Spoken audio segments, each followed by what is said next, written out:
Salut du con. Merde. On va se marrer. Bonsoir amis de l'horreur et bienvenue dans cette nouvelle critique glauque.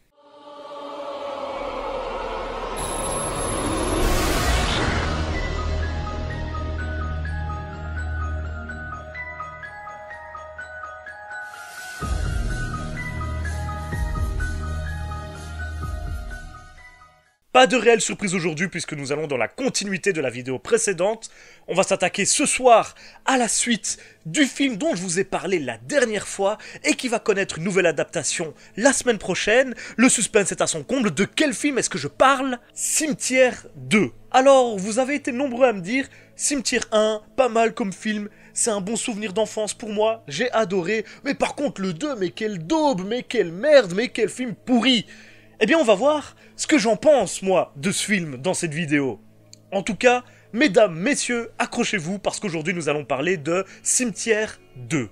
Cimetière 2 est un film d'horreur américain sorti en 1992 et toujours réalisé par Mary Lambert, déjà responsable du premier opus. À la distribution, cette fois, la prod a Bill Paquet, et l'on retrouve entre autres Edward Furlong au sommet de sa gloire à ce moment-là car il venait de sortir de Terminator 2 et que vous avez pu voir aussi dans des films comme Brain Scan ou American History X. Anthony Edwards, très connu dans les années 90 notamment pour son rôle dans la série Urgence ou encore l'immense Clancy Brown qui a joué dans Highlander, Starship Troopers ou encore dans Les Évadés.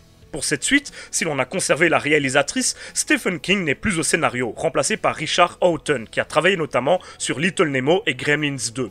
Au niveau succès, le film sera moins bien reçu que son prédécesseur et ne brassera que 17 millions de dollars aux États-Unis pour un budget de 8 millions. Quant aux critiques, elles seront plus dures également avec cet opus, aussi bien de la part des spectateurs que des professionnels, la plupart ne lui donnant même pas 5 sur 10. Dur.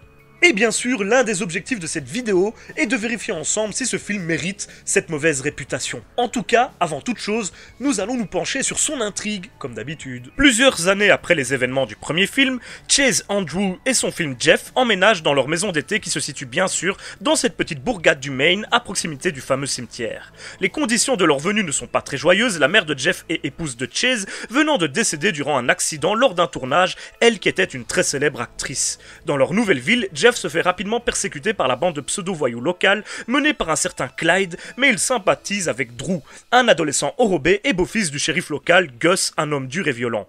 C'est d'ailleurs à partir de Gus que tout va commencer. Alors que toute la ville semble être au courant des mésaventures de la famille Creed racontées dans le premier film, qui ont désormais pris des airs de légende, Gus, agacé par le chien désobéissant de Drew, finit par péter un câble et l'abat d'un coup de fusil en pleine nuit.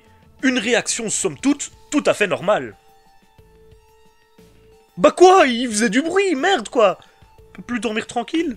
Fou de chagrin, Drew demande à Jeff de l'aider à enterrer son chien, mais au lieu de l'enfouir au cimetière pour animaux, fait pour ça, ils vont plus loin afin de l'enterrer dans un vieux cimetière indien. Selon Drew, une légende dit que les corps qu'on enterre sur ces terres reviendraient à la vie, et même s'il n'y croit pas lui-même, il veut mettre toutes les chances de son côté. Et devinez quoi, son chien reviendra bel et bien, mais avec un comportement très différent, beaucoup plus agressif. Et alors que Gus continue de mener la vie dure à son beau-fils, notre bien-aimé shérif se fera justement tuer par le chien, revenu d'entre les morts, abattant donc sa vengeance d'outre-tombe. Complètement paniqués, Drew et Jeff décideront d'enterrer Gus dans le fameux cimetière indien, histoire de ne pas avoir à avouer aux adultes la mort du policier. Et c'est à ce moment-là que les choses vont dégénérer. Donc voilà pour le point de départ de l'histoire. Et si vous le voulez bien, on va essayer d'analyser brièvement tout ça. Alors autant vous le dire, il y aura moins de choses à relever que pour le précédent film. Mais on va quand même essayer. Voilà.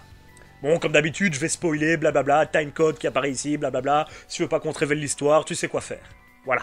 Avec Cimetière 2, exit toutes les questions de morale qui habitaient le premier épisode et lui donnaient toute sa saveur. Ici, nous assisterons à un véritable florilège de résurrection et les humains revenus d'entre les morts agiront quelque peu différemment, à commencer par Gus, qui ira enterrer toutes ses victimes dans le cimetière indien dans le but de les faire revenir également. Alors que les revenants du premier film ne semblaient pas nourrir d'objectifs particuliers si ce n'est la mort de toute personne qu'ils croisaient, ici, Gus essaye dans un premier temps de cacher sa condition, parvenant plus ou moins à maintenir l'illusion, même auprès de sa femme et des gens de la ville, même si tous le trouvent quelque peu bizarre. Une fois sa véritable nature révélée, il se mettra à vraiment ressembler à un méchant machiavélique de bande dessinée, allant jusqu'à faire ressusciter la mère de Jeff, morte au tout début du métrage et avec qui il était sorti durant sa jeunesse, dans le but de faire du mal et de provoquer Chase Andrews. Ne nous mentons pas, tout cela n'a pas beaucoup de sens. Le film a surtout envie de nous montrer plusieurs revenants différents et de nous présenter un maximum de scènes d'action violentes. Il n'y a plus aucune réflexion derrière le fait de faire revenir les morts vu que nos personnages principaux sont des adolescents qui essayent de fuir leurs responsabilités et la réalité. Ils ne se poseront même pas la question de savoir si c'est moral ou pas, alors que tout le film précédent était fondé sur cette dualité. De plus, certains choix scénaristiques sont assez étranges puisque nos protagonistes iront enterrer des personnages que l'on peut cataloguer comme antagonistes, qui reviendront donc encore plus méchants. C'est un choix étrange car ça n'implique pas grand chose émotionnellement parlant, le film ne cherchant encore une fois qu'à être fun en exploitant le principe du cimetière indien qui ressuscite les morts. Et ma question, au final, est... Est-ce que c'est mal ? Eh ben on va y répondre tout de suite, notamment avec les points positifs que j'ai pu relever dans le métrage. Pour être honnête, j'ai trouvé ce film beaucoup plus fun que le premier opus, qui avait certaines lenteurs et une ambiance parfois proche de celle d'un téléfilm. Ici, le nombre de morts qui revient augmente, et ils sont beaucoup plus présents à l'écran. Ils sont également beaucoup plus violents et même méchants, de véritables crapules. Le film n'est plus du tout profond, mais voir ses revenants agir gratuitement et avec sadisme ne laisse pas de temps à l'ennui à ses spectateurs, et lui donne un aspect beaucoup plus série B avec ses meurtres de comic books et ses punchlines, sans parler de l'aspect de certains de ces méchants. Le casting est aussi à mettre en avant, même si tout le monde surjoue à mort dans le film, ça me semble voulu et ça contribue en tout cas à donner au métrage un aspect comic book plus ou moins assumé. Puis ça fait plaisir de voir Edward Furlong à l'époque où il était encore une tête d'affiche, car aujourd'hui, dire que ce n'est plus vraiment le cas serait un euphémisme. Et ce film est selon moi un parfait témoignage de ce qu'était le cinéma d'horreur dans les années 90. Du fun, un poil de gore bien dosé, des personnages à l'apparence bien crade et encore une fois, quelques punchlines bien frappées. Puis il faut bien avouer que le concept d'un cimetière indien qui ressuscite les morts de cette façon est juste génial et offre de nombreuses possibilités qu'il aurait été dommage de ne pas exploiter un minimum. Pour le reste, c'est à nouveau du très classique, je n'ai pas grand chose à dire sur la mise en scène ou la photographie car c'est très correct, même si à nouveau ça manque un peu de génie dans l'ensemble. Alors, à nouveau, ça fait assez peu de points positifs finalement, mais vous verrez qu'ils ont pesé lourd dans mon jugement final du film. Vous verrez, dans ma conclusion. Mais avant ça, les points négatifs. Bon, le film ne raconte quand même pas grand chose, je vous l'avoue, maintenant qu'on a enlevé tous les enjeux moraux de cette histoire de cimetière magique. Cette suite est beaucoup plus banale et impersonnelle et on sent bien que Stephen King n'est plus aux commandes du scénario et que cet opus tente uniquement de surfer sur le succès du premier volet. Les personnages particulièrement sont ultra caricaturaux et vides et peuvent tous se résumer à un trait de caractère quasiment unique. Je pense par exemple au petit voyou et surtout à Clyde, impossible à prendre au sérieux dans son rôle de terreur et qui persécute Jeff de façon totalement gratuite, à tel point qu'on finit par se demander pourquoi il le déteste tant. Les relations entre les personnages sonnent vraiment faux et elles sont parfois sauvées uniquement par l'énergie que l'acteur met dans son interprétation, comme pour le shérif Gus par exemple. Le scénario est pour ainsi dire vide, du coup. Les événements s'enchaînent sans aucune profondeur et de façon gratuite, voire même forcée, dans le seul but de proposer un spectacle fun et violent aux spectateurs. S'il a donc gagné en rythme ou en imagerie surnaturelle, il a indéniablement perdu en profondeur, en sens et surtout en pertinence. À quoi sert ce deuxième film? Qu'apporte-t-il que le premier n'apporte pas déjà? Pas grand-chose. Ce changement d'ambiance radical fait que les deux métrages sont quasiment opposés et ne sont au final reliés que par le cimetière indien placé au centre de son intrigue.